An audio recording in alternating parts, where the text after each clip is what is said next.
Tourette Syndrome. Starting from where this syndrome received its name, it all began with Dr. Georges Gilles de la Tourette. Dr. Tourette, born in 1857, had studied motor disorders since 1881 intensely and persistently.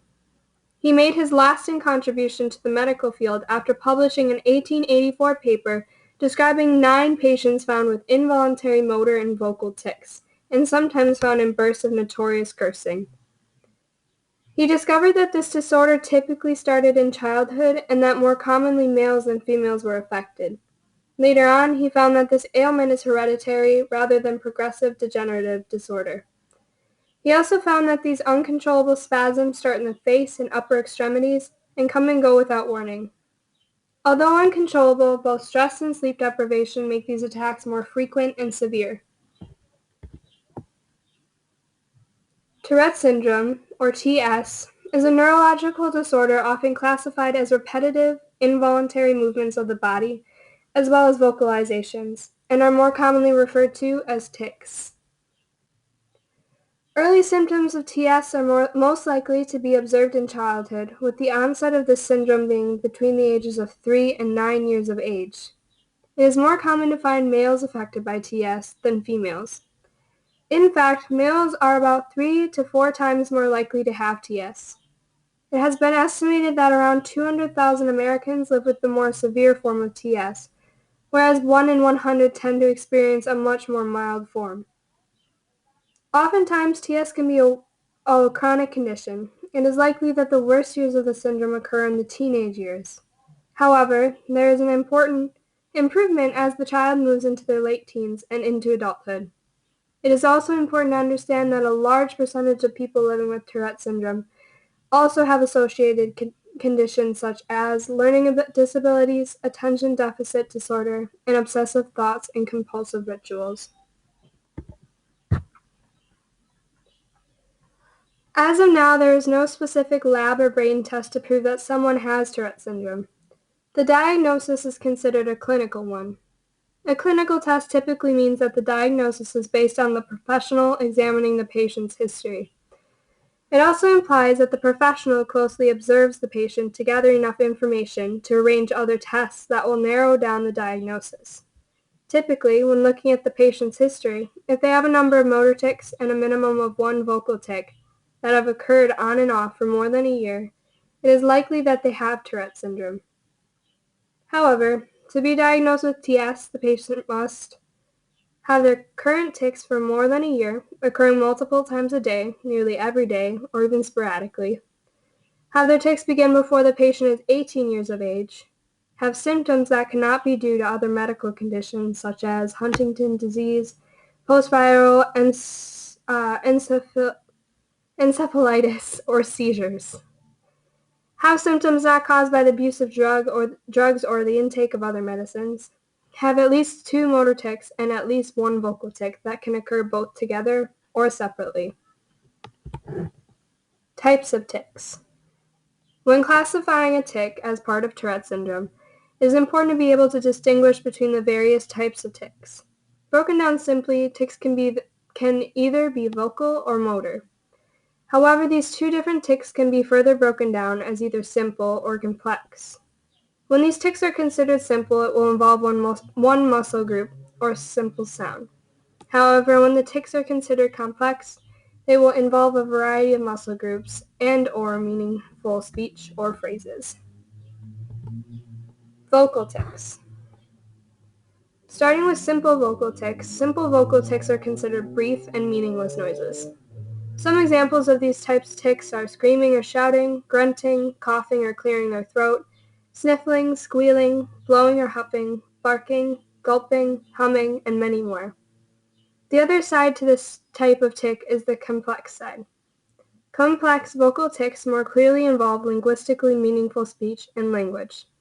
This vocal category can be broken down into 3 even more specific categories, such as echolalia, which is when the person will repeat the phrases or words of the people around them. There is also another category known as palalia, which is described as repeating one's own sounds or words. And lastly is coprolalia, which can be defined as an inappropriate expression of socially unacceptable words or phrases. This tic often involves obscenity or specific ethnic, racial, or religious slurs. Next, I have a quick video demonstrating some simple vocal tics.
Next, we have motor tics. First off, there are tics known as simple motor tics. Simple motor tics are sudden, short, and repetitive movements that involve a limited number of muscle groups.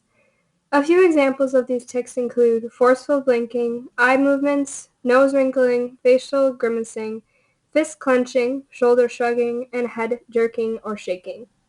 Then there are the complex motor tics. Complex motor tics involve more of the muscle groups and often have a more sustained duration. Sometimes these tics may appear purposeful. Some of these complex tics are movements such as finger tapping, jumping or hopping, pulling out their own hair, and hitting themselves. Similar to the complex vocal tics, there are two categories for complex motor tics as well. There is echopraxia, which is the copying of others' movements and motions, and lastly there is copropraxia, which is the making of obscene gestures, for example, giving someone the finger. So what part of the brain is Tourette syndrome affect? Although the actual cause of Tourette's is unknown, it is thought that it is the result of abnormalities in the development of the brain and nervous system. It is thought that the area of the brain that controls impulses develops in a way that makes that area function abnormally. Research is showing that imbalances in both the brain chemicals dopamine and noradrenaline can cause TS. Both of these chemicals are vital in controlling both movement and impulses. The specific regions of the brain that are affected in Tourette's are the frontal lobes, which control important cognitive abilities, and the basal ganglia, which are little islands or gray matter in the core of the brain, and are important for accurate control of movement. Research is also suggesting that genes play a role in this syndrome. Although unproven, scientists believe that there may be a gene that is passed on that causes abnormalities in the development of the basal ganglia. Treatment. A significant amount of those living with Tourette syndrome are not overwhelmingly disabled by symptoms and therefore do not require or pursue medication for treatment. However, there are medications that help to control the tics that often interfere with a person's daily functioning ability. A few of the drugs thought to improve tics and increase attention are antipsychotics, SSRIs, methylphenidate, and dextroamphetamines. However, there are other routes, not including medication, that help reduce the frequency of tics. One of these ways is behavioral therapies. This type of therapy aims to control the targeted behavior related to the tic and has been found highly effective in reducing the severity of the tics themselves. A few other types of therapy include both counseling and psychotherapy and are thought to provide family members and the person with TS ways to cope and live with this disorder. So this is my case study. My case study is on Brad Cohen. Brad Cohen was raised in St. Louis with his parents divorced early into his childhood.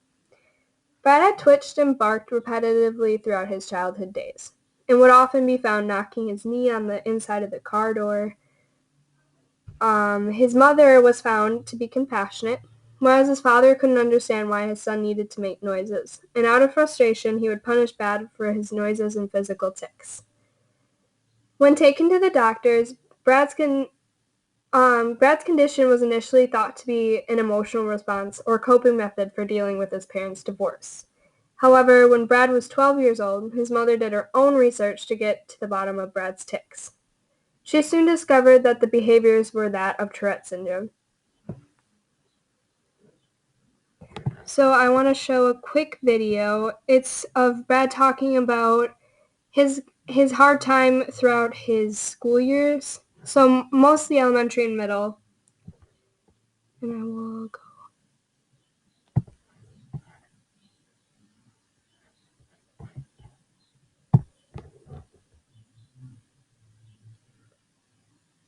Our next inductee is Brad Cohen, teacher, assistant principal, and nonprofit organizational director, Central High grad, 1992.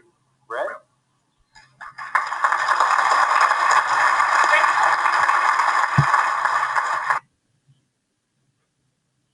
Oh, great.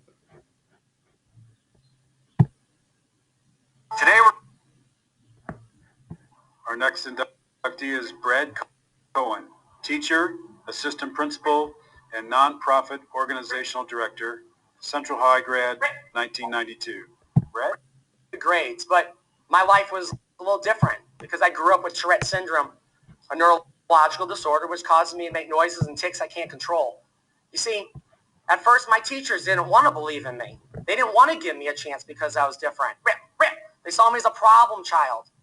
I remember my teachers making me get up in front of class and apologizing to everybody for the noises I had to make. I remember being in classes where my teachers were kicking me out of class because they thought I was doing the hiccups on purpose.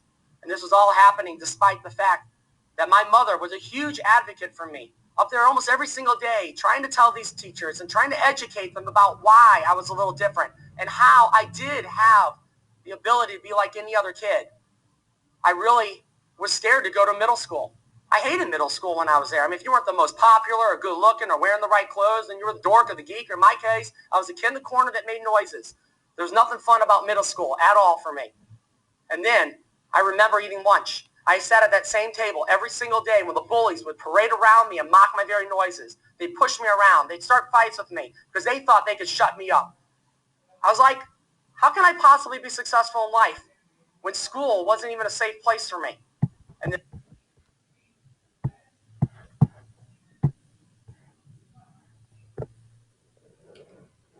After finding out Brad had Tourette's, Brad was put into a Tourette Syndrome support group where he found the inspiration to succeed and live with his disorder.